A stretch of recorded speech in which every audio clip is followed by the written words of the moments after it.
कहानी की शुरुआत होती है स्कॉटलैंड के एक आरएएफ एयरबेस पर, जहां काफी तेजी से तैयारियां चल रही थीं। एक फ्लाइट वहां लैंड करने वाली थी जिसे हाईजैक कर लिया गया था। इस सिचुएशन को संभालने के लिए कर्नल ड्रमंड को बुलाया गया। फिर जैसे ही वो बेस पर पहुंचा तो एक ऑफिसर ने उसे बताया कि उनका मानना था कि प्लेन का पायलट और को पायलट दोनों मर चुके थे, और साथ ही उन्हें यह खबर भी मिली थी कि प्लेन में कम से कम एक ऐसा इंसान मौजूद था जो जर्मन आतंकवादी वॉच लिस्ट में शामिल था। इसके बाद ड्रमंड कंट्रोल सेंटर की तरफ बढ़ा। वहां एक ऑफिसर प्लेन से संपर्क में था और लैंडिंग इंस्ट्रक्शंस दे रहा था, जबकि दूसरा ऑफिसर उनकी फ्लाइट पर नजर रखे हुए था। फिर कुछ ही देर बाद प्लेन रनवे पर उतर गया, लेकिन लैंडिंग काफी मुश्किल थी। लैंडिंग होते ही ड्रमंड ने अपने फौजियों से विजुअल कॉन्फर्मेशन मांगी और तुरंत प्लेन से संपर्क किया ताकि अंदर की सिचुएशन समझ सके। लेकिन तभी अचानक प्लेन के एक दरवाजे के पास थोड़ी हलचल दिखाई दी और अगले ही पल एक पैराशूट नीचे गिरा। तब फौजियों ने देखा कि एक छोटा लड़का उससे नीचे उतर रहा था। फिर रमन ने तुरंत दो आरएफ ट्रक्स को हुक्म दिया कि वह लड़के को वहां से सुरक्षित ले आए। इसी बीच उन्हें कॉकपिट के अंदर एक और इंसान नजर आया। ट्रमर ने तुरंत रेडियो पर चेतावनी दी कि अगर उसने कोई गलत कदम उठाया तो फौजी तुरंत फायरिंग शुरू कर देंगे। फिर उसने उस आदमी को पायलट सीट पर बैठने और धीरे धीरे अपने हाथ ऊपर करने को कहा। लेकिन उस आदमी ने बस इतना कहा कि उसे प्लेन से बाहर आने दिया जाए ताकि वह सब कुछ समझा सके। वह बार बार दावा कर रहा था कि वह आतंकवादी नहीं था। फिर कुछ देर बाद रमन ने अपनी ट्रांसलेटर को उस लड़के से बात करने भेजा। उस लड़के का नाम टॉम था और उस वक्त डॉक्टर्स उसका चेकअप कर रहे थे। लेकिन ट्रांसलेटर को उससे कुछ खास पता नहीं चला, क्योंकि टॉम पूरी तरह शॉक में था। फिर हम एक दिन पहले की कहानी देखते हैं। एक होटल कमरे में टॉम की मां सोफी बाथरूम में फ्लाइट के लिए तैयार हो रही थी। थोड़ी देर बाद उसने न्यूयॉर्क में मौजूद अपने डॉक्टर से फोन पर बात की, जहां वह टॉम के साथ अपनी खुफिया बीमारी का इलाज करवाने जाने वाली थी। उधर टॉम ने उन्हें बताया कि उसने उनका सामान चेक कर लिया था। फिर रात के वक्त दोनों एयरपोर्ट पहुंचे। सोफी अपने बेटे से मिली और उसके बाद दोनों सिक्योरिटी चेक पार करके वेटिंग एरिया की तरफ बढ़ गए। लेकिन फ्लाइट से पहले सोफी वॉशरूम चली गई। वहां सोफी ने अपना दवाई का बैग खोला और एक सिरिंज में दवा भरने लगी। उसके बाद उसने बोतल से कुछ पिया और तुरंत उस ड्रिंक का असर उसके शरीर पर दिखने लगा। फिर उसने वह सिरिंज अपने अंदर इंजेक्ट कर ली। उधर वेटिंग रूम में फरीद फोन पर बात कर रहा था। तभी टॉम उससे बात करने लगा। दोनों के बीच काफी अच्छी बातचीत हुई और फिर फरीद ने उससे पूछा कि उसकी मां कहाँ थी। खैर कुछ देर बाद सोफी भी वहां आ गई और फिर दोनों प्लेन के अंदर जाकर अपनी सीट्स पर बैठ गए। इसी बीच मैन एयर होस्टेस कॉकपिट में गई और उसने पायलट और को पायलट बास्टियन से पूछा कि क्या उन्हें कॉफी चाहिए। उसके बाद वो कॉफी लेने के लिए एयर होस्टेस स्टेशन की तरफ बढ़ गई। फिर उसने 8 बॉल को फर्स्ट क्लास में बैठे एक बदतमीज पैसेंजर को हैंडल करने को कहा। खैर कुछ ही देर में प्लेन ने जर्मनी से टेक ऑफ किया और सीधे यूएस की तरफ निकल पड़ा। इसके काफी घंटों बाद सोफी वॉशरूम से अपनी सीट पर वापस आई। वो अपनी नोटबुक में कुछ लिख रही थी कि तभी उसे अंदर अपनी और अपने पति की एक तस्वीर मिली। तस्वीर देखते ही उसे पुराने दिन याद आने लगे थे। उसकी यादें एक आम परिवार के माहौल से शुरू हुईं, लेकिन धीरे धीरे हालात काफी खतरनाक बन गए। वह और उसका पति अपने छोटे बच्चे के साथ किसी सुनसान जगह पर फंस गए थे। तब मदद लाने के लिए उसका पति वहां से चला गया, जबकि सोफी बच्चे के साथ वहीं रुक गई। खैर फिर इधर फ्लाइट में सोफी ने महसूस किया कि प्लेन के सामने वाले हिस्से में कुछ गड़बड़ चल रही थी। एडोल एक गुस्सैल पैसेंजर को कंट्रोल करने की कोशिश कर रहा था कि तभी एक एयर मार्शल ने आकर उस आदमी को काबू किया। फिर कुछ ही पल बाद दूसरा एयर मार्शल भी उनके पास आ गया, लेकिन असली शौक अभी बाकी था। जब दोनों मार्शल्स उस यात्री से बात कर रहे थे, तब 8 बॉल ने अचानक चाकू निकाला और दूसरे मार्शल को मार डाला। उसी वक्त वह पैसेंजर पहले मार्शल पर टूट पड़ा। फिर 8 बॉल ने पूछा कि तीसरा एयर मार्शल कहां था। जैसे ही उसे खबर मिली, उसने अपने एक आदमी को उसे मारने भेज दिया। फिर कर्टीज ने तीसरे मार्शल को मारकर उसकी बंदूक ले ली और वापस 8 बॉल के पास आ गया। लेकिन उसके बाद जो हुआ, उसने काल तक को हिला दिया। 8 बॉल ने बचे हुए मार्शल को बहुत ही बेरहमी से मार डाला था। दूसरी तरफ सोफी को महसूस होने लगा कि प्लेन में कुछ बहुत गलत हो रहा था। तभी अचानक 8 बॉल यात्रियों के पास वापस आया और सबको अपनी सीट्स पर बैठे रहने को कहा और साथ ही उनकी तरफ बंदूक तान दी। अगले ही पल उसके बाकी साथी भी सामने आ गए और सब यात्रियों को जबरदस्ती प्लेन के पिछले हिस्से की तरफ भेजने लगे। वहीं दूसरी ओर बर्ग कॉकपिट के पास गया और उसने दरवाजा खटखटाया। जैसे ही बस्टियन ने दरवाजा खोला तो बर्ग ने उसे बताया कि मैंने पहले ही पायलट को मार दिया है। इसके बाद हाईजैकर्स ने हैच खोला और पायलट की लाश को सीधे प्लेन के नीचे वाले लेवल में फेंक दिया। उसके बाद बर्ग ने यात्रियों के लिए ऐलान किया। उसने सबको बताया कि अब प्लेन उनके कब्जे में था और सब यात्रियों को हुक्म दिया कि वह अपने हाथ सामने वाली सीट पर रखें। उधर दाढ़ी वाला आदमी यूरी ब्लैक बॉक्स के पास गया और उसे रिप्रोग्राम करने लगा। काम खत्म होते ही उसने कॉकपिट में जाकर बर्ग को इसके बारे में बताया। फिर को पायलट ने ट्रेन का रूट मोड़ दिया। वहीं दूसरी तरफ टॉम अपनी मां के लिए डर रहा था, मगर सोफी ने उसे शांत रहने को कहा। लेकिन फिर भी टॉम ने प्लेन का प्लान देखकर उसे एक ऐसी जगह बताई जहां वह धूप से बच सकती थी। इसी बीच कर्टी फ्रिड को सीट से उठाकर प्लेन के आगे की तरफ ले गया, जबकि कार्ल एट बॉल को शांत करने की कोशिश कर रहा था। मगर तभी टॉम चुपके से अपनी सीट से निकल गया। अब सोफी भी तुरंत उसके पीछे भागने लगी, लेकिन एट बॉल भी उनके पीछे आ गया और फिर उसने टॉम के सामने ही सोफी को गोली मार दी। ये देखकर बेचारा टॉम पूरी तरह टूट गया था। फिर एट बॉल ने उस लड़के को पकड़ लिया, लेकिन कार्ल ने बीच में आकर टॉम को वापस उसकी सीट पर बिठा दिया और उसे वहीं चुपचाप बैठे रहने को कहा। फिर थोड़ी देर बाद बर्ग और कर्टीज कॉरिडोर में मिले और कर्टीज ने उसे बताया कि अभी क्या हुआ था। ये सुनते ही बर्ग सीधे एट बॉल के पास पहुंचा और उसे चेतावनी दी कि अगर उसने दोबारा ऐसा कुछ किया तो वह उसे खुद मार डालेगा। लेकिन फिर भी उसने सोफी की मौत को बाकी यात्रियों के लिए एक धमकी की तरह इस्तेमाल किया। इसके बाद कहानी फ्लैशबैक में चली गई। हम देखते हैं कि सोफी अपने बच्चे के साथ गाड़ी में बैठी थी और अपने पति का इंतजार कर रही थी, जो मदद लाने गया था। काफी देर तक इंतजार करने के बाद सोफी खुद गाड़ी से बाहर निकली और जंगल के अंदर अपने पति के पैरों के निशान के पीछे चलने लगी। फिर कुछ देर बाद उसे एक सुनसान घर दिखाई दिया। उसे लगा शायद उसका पति अंदर हो, मगर जैसे ही वह घर के अंदर गई, उसने जमीन पर खून देखा। वो उस खून का पीछा करते हुए बेसमेंट की तरफ बढ़ने लगी कि तभी अचानक एक वैम्पायर अंधेरे से बाहर निकला और उसके पीछे भागने लगा। बेचारी सोफी ने किसी तरह बेसमेंट में खुद को बंद कर लिया, लेकिन अंदर जाकर उसके होश उड़ गए, क्योंकि वहां उसका पति मरा हुआ पड़ा था। उसी वक्त वह वैम्पायर बेसमेंट की खिड़की तोड़कर अंदर घुसने की कोशिश करने लगा। सोफी ने उसे रोकने की कोशिश की, लेकिन फाइट के दौरान वैम्पायर ने उसे काट लिया और अगले ही पल सूरज की रोशनी पड़ते ही वह वैम्पायर जलकर मर गया। फिर अचानक सोफी की आंख खुली और वह वापस प्लेन में थी और अब भी जिंदा थी। फिर कुछ देर बाद सोफी को प्लेन के होल्ड एरिया से कुत्तों की आवाजें सुनाई दी, तो वह हैच के जरिए नीचे उतर गई। उधर बर्ग फरीद और दो आदमियों को जबरदस्ती एक आतंकी मैसेज पढ़ने पर मजबूर कर रहा था। इधर होल्ड में करिस और यूरी बॉम्ब बनाने के लिए सामान ढूंढने नीचे आए थे कि तभी सोफी एक गाड़ी के नीचे छुप गई। जल्द ही यूरी बॉम्ब सेट करने लगा। उसी वक्त सोफी एक कुत्ते तक जा पहुंची और उसका खून पीने लगी।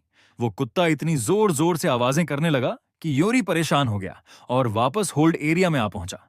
लेकिन जैसे ही उसे गाड़ी के पीछे छुपी सोफी दिखी, तो सोफी तुरंत उस पर टूट पड़ी और उसे मार डाला। उसी वक्त फरीद भी पैसेंजर्स के बीच आ गया और सीधा टॉम के बगल में जाकर बैठ गया। दूसरी तरफ सोफी का शरीर तेजी से वैम्पायर फॉर्म में बदलने लगा था। उसे महसूस हुआ कि उसके दांत बाहर निकल रहे थे। वह तुरंत अपनी दवाई ढूंढने लगी और इंजेक्शन तैयार करने लगी। लेकिन तभी उसने बर्ग को यूरी से बात करते सुना। बर्ग कह रहा था कि जंप में सिर्फ 10 मिनट बचे थे। ये सुनते ही सोफी वापस यूरी की लाश के पास गई और उसका खून पीने लग। इससे उसका शरीर और भी तेजी से बदलने लगा। फिर वह धीरे धीरे प्लेन के मेन सेक्शन की तरफ लौट आई। उधर हाईजैकर्स ने यात्रियों से झूठ बोला कि अगर किसी ने अपनी सीट छोड़ी तो वह जहरीली गैस रिलीज कर देंगे। उसके बाद सब होल्ड एरिया में गए, जहां उन्हें यूरी की लाश मिली। उसके पास एक कुत्ता खड़ा था जिसे सोफी ने जानबूझकर छोड़ दिया था, ताकि ऐसा लगे कि यूरी को उस कुत्ते ने मारा था। इसी बीच सोफी प्लेन के पिछले हिस्से में टॉम को लेने के लिए पहुंच गई थी। उसे देखते ही यात्री घबरा गए और उन्हें लगा कि अब गैस रिलीज हो जाएगी। खैर, सोफी टॉम को लेकर कॉकपिट की तरफ बढ़ गई, लेकिन वहां पहुंचकर उन्हें पता चला कि पायलट्स पहले ही प्लेन छोड़कर जा चुके थे। फिर सोफी वापस यात्रियों के पास आई। उसने पूछा कि किसी को प्लेन उड़ाना आता है क्या, जिस पर एक आदमी ने कहा कि मैं ट्राई कर सकता हूं। फिर वह सोफी के साथ कॉकपिट में चला गया। अब जैसे ही दोनों अंदर गए तो सोफी ने फरीद के पहुंचने से पहले कॉकपिट का दरवाजा लॉक कर दिया। उधर हाईजैकर्स स्कूबा गियर पहनकर प्लेन से कूदने की तैयारी कर रहे थे। साथ ही बर्ग उस आदमी के संपर्क में था जो समुद्र में उन्हें पिकअप करने वाला था। वहीं कॉकपिट के अंदर सोफी का शरीर और भी खतरनाक तरीके से बदल रहा था, जिसे देखकर टॉम भी डरने लगा। तभी उस आदमी को समझ आया कि प्लेन ऑटो पायलट पर चल रहा था। इसके बाद सोफी ने सिक्योरिटी मॉनिटर में हाईजैकर्स को देखा और उस आदमी से कहा कि हाईजैकर्स के कूदने तक इंतजार करें और उसके बाद ही ऑटो पायलट बंद करें। लेकिन एट बॉल को अब समझ आ गया था कि सोफी अभी जिंदा थी। वो उसे ढूंढने के लिए बर्ग के साथ वापस प्लेन में घुस आया। तभी एक यात्री ने उन्हें बता दिया कि सोफी कॉकपिट में थी। ये सुनते ही दोनों कॉकपिट के बाहर पहुंच गए और दरवाजा खोलने को कहने लगे।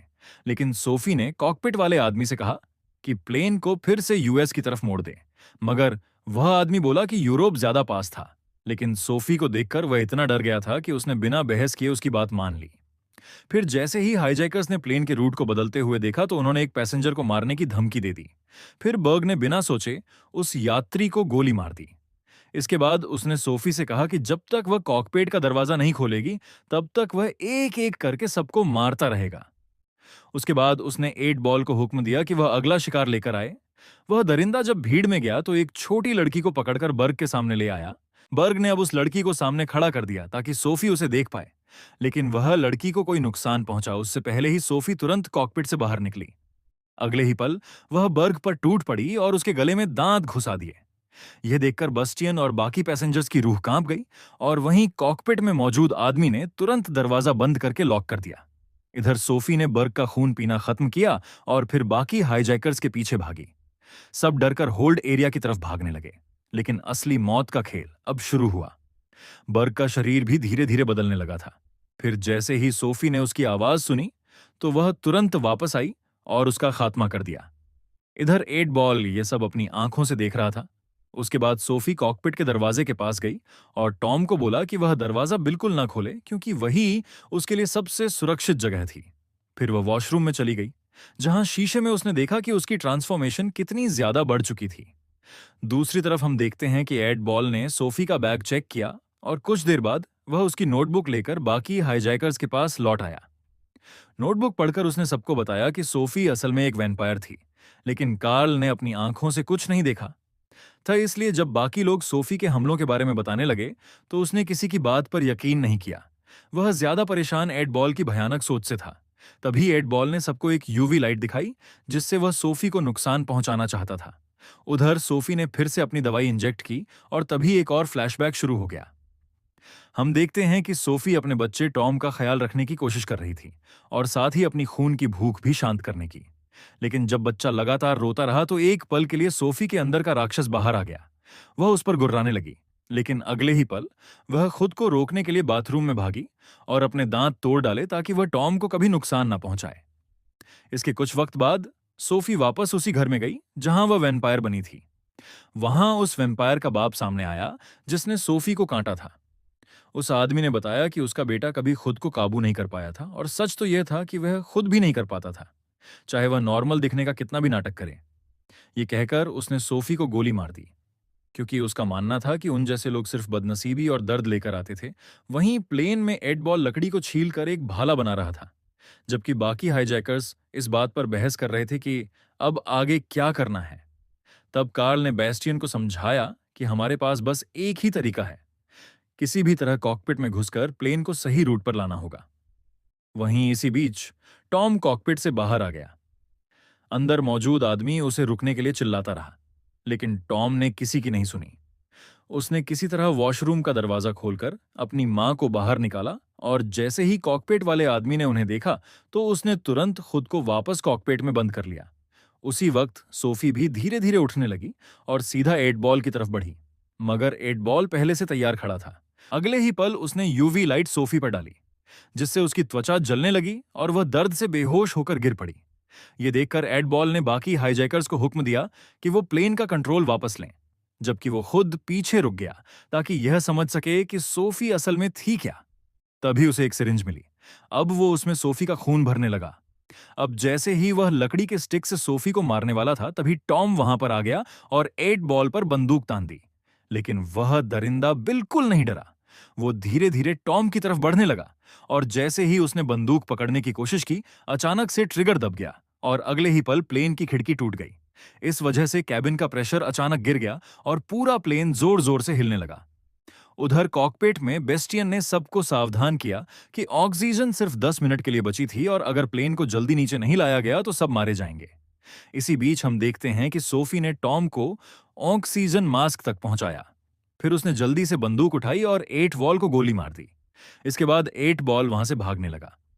दूसरी तरफ हम देखते हैं कि कॉकपिट में मौजूद आदमी एक साथ दरवाजा पकड़कर और ऑक्सीजन मास्क तक पहुंचकर खुद को बचा नहीं पाया और बेहोश हो गया। बस इसी मौके का फायदा उठाकर हाईजैकर्स वापस कॉकपिट के अंदर घुस गए थे। उधर सोफी टॉम को लेकर यात्री वाली साइड आई और उसे फारेद के हवाले कर दिया। मगर तभी अचानक प्लेन और भी नीचे गिरने लगा। लेकिन सोफी सीधे एडबॉल के पीछे निकल पड़ी। फिर कुछ देर बाद उसने उसे एक बुलेट प्रूफ कार के अंदर छुपा हुआ पाया। अब सोफी ने उस पर कई गोलियां चलाईं, पर कोई असर नहीं हुआ। और फिर एड बॉल ने कुछ ऐसा किया जिसने सोफी को भी डरा दिया। उसने सिरिंज उठाई और अचानक सोफी का खून खुद के अंदर इंजेक्ट कर लिया। सोफी उसे रुकने की भीख मांगती रही, लेकिन अब बहुत देर हो चुकी थी। अगले ही पल एड बॉल का शरीर भी बदलने लगा। तब सोफी को समझ आ गया कि उसे रोकने का सिर्फ एक ही तरीका बचा था।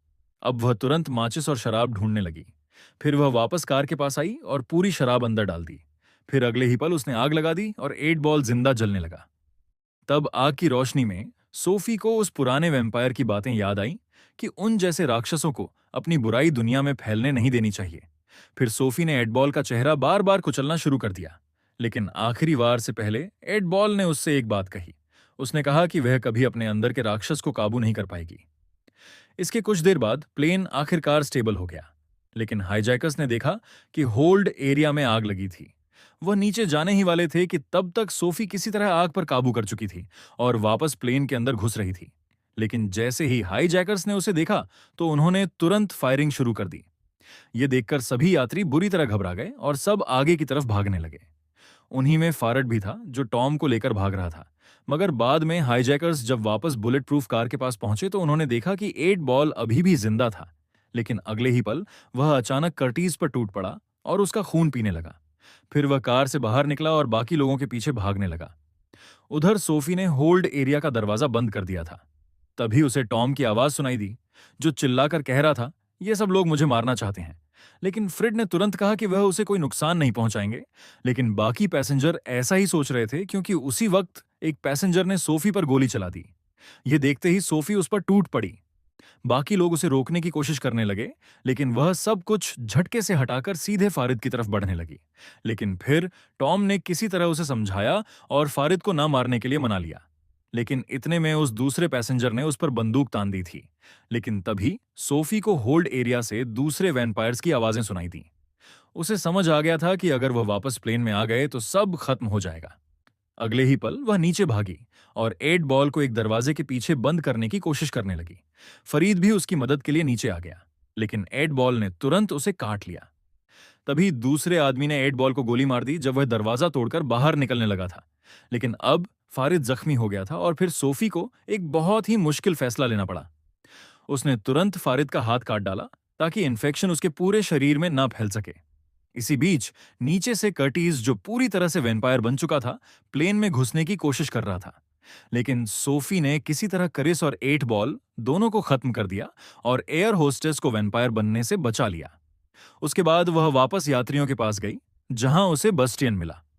फरीद भी सबको समझा रहा था कि सोफी उनकी मदद कर रही थी। फिर सोफी बस्टियन को लेकर कॉकपिट में गई। वहां बस्टियन ने बताया कि फ्यूल बहुत कम बचा है और उन्हें जल्दी से पास में एयरपोर्ट ढूंढकर लैंडिंग करनी पड़ेगी। इसके बाद फरीद और टॉम ने सोफी को समझाया कि वह कॉकपिट के नीचे वाली अंधेरी जगह में चली जाए, जबकि फरीद खुद बस्टियन के साथ वहीं रुक गया। फिर कुछ देर बाद जैसे ही पायलट का संपर्क पास के आरएएफ एयरबेस से हुआ तो उसने उन्हें बताया कि प्लेन हाईजैक हो गया था। लेकिन उन्होंने जैसे तैसे हाईजैकर्स को हराकर कार्गो होल्ड में बंद कर दिया था। वहीं दूसरी तरफ टॉम अपनी मां की दवाई ढूंढने के लिए ऊपर चला गया और तभी यात्रियों को होल्ड एरिया से वैम्पायर्स की खौफनाक आवाजें सुनाई देने लगीं। उनमें से एक जख्मी पैसेंजर, जो कि वैसे भी मरने ही वाला था, खुद वैम्पायर्स के पास चला गया। उसने एट बॉल को आजाद कर दिया और खुद को काटने के लिए बोला। लेकिन एट बॉल ने तो उसकी तरफ देखा तक नहीं। वह सीधे भागकर बाकी यात्रियों पर टूट पड़ा। सोफी और फारेड ने देखा कि हर तरफ सिर्फ चीखें और खौफनाक मंजर था और बाकी यात्री जान बचाने के लिए कॉकपिट का दरवाजा तोड़ने की कोशिश कर रहे थे। मगर बिस्टियन ने कॉकपिट का दरवाजा खोलने से सीधे मना कर दिया।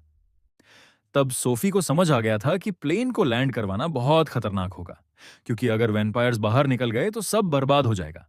लेकिन फरीद का मानना था कि उन्हें प्लेन लैंड करना चाहिए और उसके बाद उसे बॉम्ब से उड़ा देना चाहिए। बस इसी प्लान के साथ वह दोनों फ्यूल टैंक के पास गए ताकि बॉम्ब सेट कर सके। अब वहां उन्हें डेटोनेटर तो मिल गया, लेकिन टाइमर मिसिंग था। हालात समझते हुए सोफी खुद को कुर्बान करने को तैयार हो गई। उसने कहा कि जब सब प्लेन से बाहर निकल जाएंगे तब वह खुद ब्लास्ट करेगी। लेकिन टॉम अपनी मां को मरने के लिए छोड़ने को तैयार नहीं था। अगले ही पल वह यूवी लाइट लेकर होल्ड एरिया की तरफ भाग गया ताकि हाईजैकर्स का टाइमर ढूंढ सके। नीचे पहुंचते ही वैम्पायर्स उसके पीछे पड़ गए, लेकिन टॉम किसी तरह सबसे बचता हुआ आगे बढ़ता रहा। आखिरकार उसे सही टाइमर मिल गया और वह लेकर कॉकपिट की तरफ लौटने लगा। लेकिन तभी वैम्पायर्स ने उस पर हमला कर दिया और उसके हाथ से यूवी लाइट गिर गई। इधर कॉकपिट से सोफी यह सब देख रही थी और अगले ही पल वह टॉम को बचाने के लिए भाग पड़ी। जाने से पहले उसने बेस्टियन से पूछा कि प्लेन सही डायरेक्शन में जा रहा है ना। बेस्टियन ने बताया कि प्लेन ऑटो पायलट पर है और अब एयर ट्रैफिक कंट्रोल वालों की मदद से कोई भी सुरक्षित लैंडिंग करवा पाएगा। तब सोफी फेरेड की तरफ मुड़ी और उससे वादा लिया कि वह हमेशा टॉम का ख्याल रखेगा।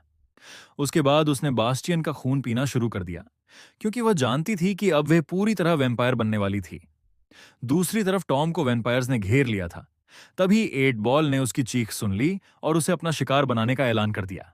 लेकिन उसके टॉम तक पहुंचने से पहले ही सोफी उस पर टूट पड़ी और फिर होल्ड एरिया में दोनों वैम्पायर्स के बीच खतरनाक फाइट शुरू हो गई।